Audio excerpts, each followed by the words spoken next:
Hi అక్క, నేను నీ పెద్ద ఫ్యాన్ అక్క. మా చెట్టుకు కాసిన నిమ్మకాయలు మీకోసం ప్రేమగా తీసుకొచ్చాను, తీసుకోరా. Thank you.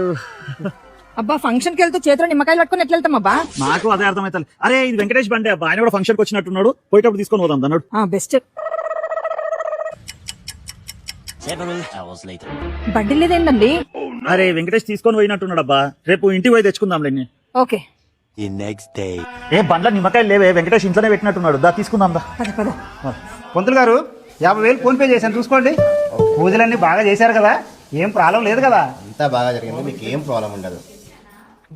ఏమైంది వెంకటేష్, ఏంది పూజలన్నీ? ఏం లేదు సంధ్య, నిన్న మా బండిలో ఎవరు నిమ్మకాయలు పెట్టి చేతపడి చేశారేమో నాకు డౌట్ వచ్చింది.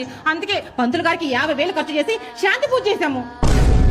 ఇప్పుడు ఏం మాట్లాడకు. ఆ నిమ్మకాయలు ఏదో మనమే పెట్టినామని చెప్పిన తెలిసిందనుకో, ఆ 50,000 మన దగ్గర వసూలు చేస్తారు.